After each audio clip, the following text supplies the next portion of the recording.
السلام علیکم سامعین کرام، العباس ٹی وی میں خوش آمدید۔ سامعین کرام، آج ہم آپ کو حضرت موسیٰ کلیم اللہ کی زندگی کی تفصیلات سے آگاہ کریں گے، لیکن اس بارے میں مزید بتانے سے پہلے آپ ہمارے چینل العباس ٹی وی کو سبسکرائب کر دیں اور بیل آئیکن کو پریس کر دیں تاکہ اس طرح کی مزید اسلامک ویڈیوز دیکھنے کو ملتی رہیں۔ سامعین کرام، پہلے ہم آپ کو حضرت موسیٰ علیہ السلام کے اسم گرامی اور نسب سے آگاہ کریں گے۔ ان کا نام موسیٰ بن عمران بن کاہس بن آزر بن لاوی بن یعقوب بن اسحاق بن ابراہیم علیہ السلام تھا۔ اللہ تعالیٰ سورۃ مریم کی آیت 51 تا 53 میں فرماتے ہیں، اور کتاب میں موسیٰ کا ذکر بھی کرو، بے شک وہ ہمارے برگزیدہ اور پیغمبر مرسل تھے، اور ہم نے ان کو داہنی جانب سے پکارا اور باتیں کرنے کے لیے نزدیک بلایا، اور اپنی مہربانی سے ان کو ان کا بھائی ہارون پیغمبر عطا کیا۔ اللہ تعالیٰ نے مختلف مقامات پر اپنے کلام پاک میں حضرت موسیٰ علیہ السلام کا ذکر فرمایا ہے، جیسا کہ اللہ تعالیٰ سورۃ القصص کی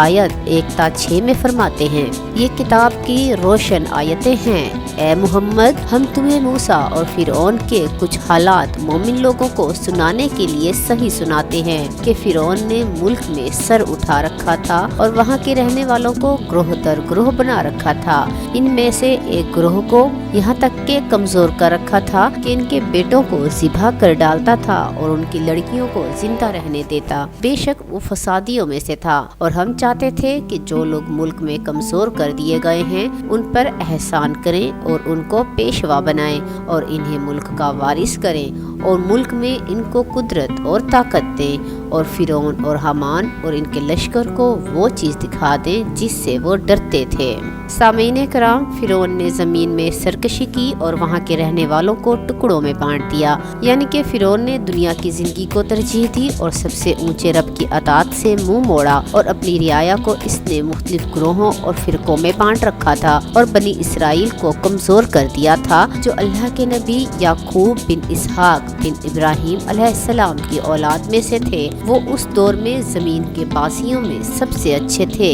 لیکن اس ظالم و جابر اور کافر و فاجر بادشاہ نے ان پر اپنا تسلط جما لیا۔ وہ ان سے اپنی پوجا کرواتا اور ان سے گھٹیا اور ذلیل ترین کام لیتا تھا، بلکہ اس پر زیادتی یہ کہ ان کے بیٹوں کو ذبح کر دیتا اور ان کی بیٹیوں کو زندہ چھوڑ دیتا۔ وہ اتنی بری اور اخلاق سے گری ہوئی حرکات اس لیے کرتا تھا کہ بنی اسرائیل حضرت ابراہیم علیہ السلام سے یہ بات نقل کرتے تھے کہ ان کی اولاد سے ایک لڑکا پیدا ہوگا جو بادشاہ یعنی فرعون کی تباہی کا باعث بنے گا۔ یہ اس وقت کی بات ہے جب حضرت ابراہیم علیہ السلام کی بیوی سارہ کے ساتھ اس وقت کے مصر کے بادشاہ نے زیادتی کرنے کا ارادہ کیا تھا، اور اللہ تعالیٰ نے اپنے فضل و احسان سے اس کو بادشاہ کی دست درازی سے محفوظ رکھا تھا، اور یہ خوشخبری بنی اسرائیل میں مشہور و معروف تھی، اور بنی اسرائیل آپس میں یہ بات بیان کرتے رہتے تھے۔ پھر جب یہ خبر بادشاہ مصر یعنی فرعون کے پاس اس کے بعض وزراء اور درباریوں کے ذریعے پہنچی، یہ لوگ رات کو فرعون کے پاس بیٹھ کر قصہ گوئی کرتے تھے، تو اس لڑکے کے ڈر سے اس نے بھی اسرائیل کے لڑکے قتل کرنے شروع کر دیے،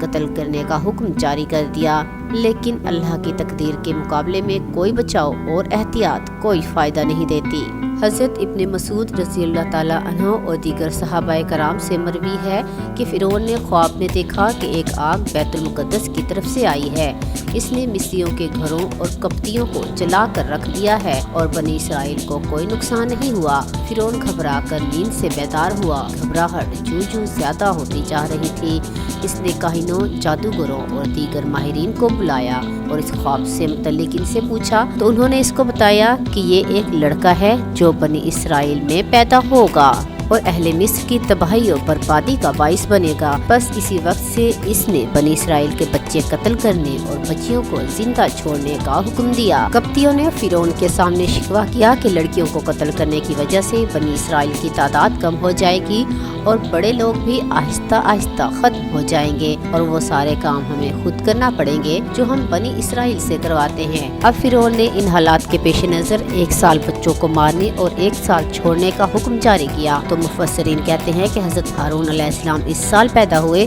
جس سال میں بچوں کو چھوڑنے کا حکم تھا، اور موسیٰ علیہ السلام بچوں کو قتل والے سال میں پیدا ہوئے۔ آپ کی والدہ محترمہ بڑی پریشان ہوئی، وہ حمل کی ابتدا سے ہی اسے چھپاتی رہی اور اللہ کی قدرت سے حمل کی ظاہری علامات بھی ظاہر نہیں ہوئی۔ جب اس نے بچے کو جنم دیا تو اللہ تعالیٰ کی طرف سے اسے الہام ہوا کہ اس کے لیے ایک تابوت بنا اور اس کی رسی کے ساتھ اسے باندھتے، اور اس کا گھر دریائے نیل کے کنارے پر تھا۔ جب وہ کسی سے خطرہ محسوس کرتی تو اسے تابوت میں ڈال کر دریا کے سپرد کر دیتی اور رسی کا ایک کونا پکڑ کر رکھتی، اور جب فرعون کے کارندے چلے جاتے تو اس کو نکال لیتی۔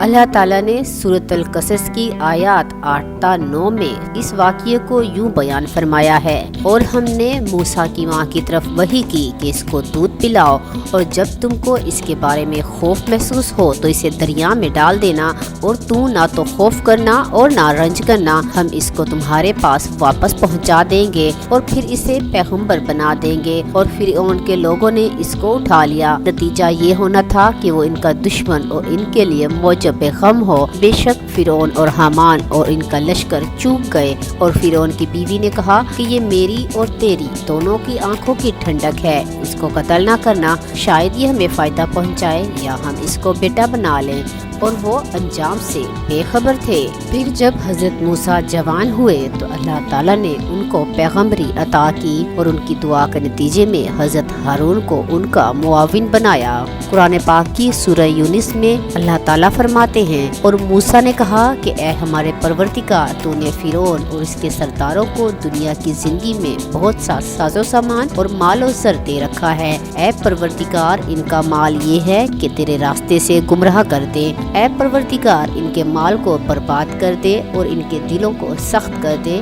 کہ یہ لوگ ایمان نہ لائیں جب تک عذاب علیم نہ دیکھ لیں۔ اللہ تعالیٰ نے فرمایا کہ تمہاری دعا قبول کر لی گئی، تو تم ثابت قدم رہنا اور بے عقلوں کے راستے پر نہ چلنا۔ موسیٰ علیہ السلام نے بارگاہ الہی میں عرض کی، اے ہمارے رب، تو نے فرعون اور اس کی قوم کے سرداروں یعنی قبطیوں اور اس کے پیروکاروں کو دنیا کی زندگی میں زینت اور مال و دولت دیا ہے تاکہ وہ تیرے راستے سے روکے۔ اللہ تعالیٰ قرآن پاک میں فرماتے ہیں، اور ہم نے موسیٰ علیہ السلام کی طرف وحی کی کہ ہمارے بندوں کو راتوں رات نکال لے جاؤ، پھر ان کے لیے دریا میں لاٹھی مار کر خشک راستہ بنا لو، پھر تم کو نہ تو فرعون کے پکڑنے کا خوف ہوگا اور نہ غرق ہونے کا ڈر۔ پھر فرعون نے اپنے لشکر کے ساتھ ان کا تعاقب کیا تو دریا کی موجوں نے چڑھ کر انہیں ڈھانپ لیا یعنی ڈبو دیا، اور فرعون نے اپنی قوم کو گمراہ کر دیا اور سیدھے راستے پر نہ چلا۔ فرعون اپنے لشکروں کے ساتھ بنی اسرائیل کو سورج نکلتے ہی جا ملا، اور دونوں جماعتیں ایک دوسرے کے سامنے آئیں، کوئی شک و شبہ باقی نہ رہا۔ دونوں گروہوں نے ایک دوسرے کو اچھی طرح دیکھ لیا، اور لڑائی اور جنگ کے سوا کوئی صورت دکھائی نہ دیتی تھی۔ اس خوف و ہراس کے عالم میں موسیٰ کے ساتھیوں نے کہا کہ ہم پکڑ لیے گئے، کیونکہ ان کے آگے راستے میں سمندر تھا اور اس میں غوطہ زن ہونے کے سوا کوئی چارہ نہ تھا، لیکن کسی میں اس کی طاقت و قدرت نہ تھی۔ ان کے دائیں اور بائیں جانب اونچے اونچے پہاڑ تھے جن کو سر کرنا ممکن نہ تھا، اور فرعون اپنے تمام لشکر اور ساز و سامان کے ساتھ سامنے کھڑا تھا۔ بنی اسرائیل انتہائی خوف اور دہشت کی حالت میں تھے، کیونکہ وہ اس کی حکومت میں بہت سی ذلت و رسوائی اور اس کو مکر و فریب برداشت کر چکے تھے۔ اب انہوں نے بے بسی کی حالت دیکھ کر اللہ کے نبی موسیٰ علیہ السلام سے شکوہ کیا، تو اللہ کے نبی نے فرمایا، ہرگز ایسی بات نہیں، میرے ساتھ میرا رب ہے، وہ ضرور میری رہنمائی کرے گا۔ آپ لشکر کے پیچھے تھے، آپ آگے بڑھے سمندر کی طرف، اور سمندر ٹھاٹھے مار رہا تھا اور جوش سے اس کی جھاگ زیادہ ہو رہی تھی۔ آپ فرما رہے تھے، اسی جگہ کا مجھے حکم دیا گیا ہے۔ آپ کے بھائی حضرت ہارون، حضرت یوشع بن نون بھی ساتھ تھے۔ علماء تفسیر نے لکھا ہے کہ جب فرعون اپنے لشکر کو لے کر بنی اسرائیل کو پکڑنے کے لیے نکلا تو وہ بہت زیادہ تعداد پر مشتمل تھے۔ اس کے لشکر میں 1 لاکھ مشکی گھوڑے تھے، اور لشکر کی تعداد 16 لاکھ سے بھی زیادہ تھی، اور بنی اسرائیل کی تعداد کے متعلق کہا گیا ہے کہ ان کی تعداد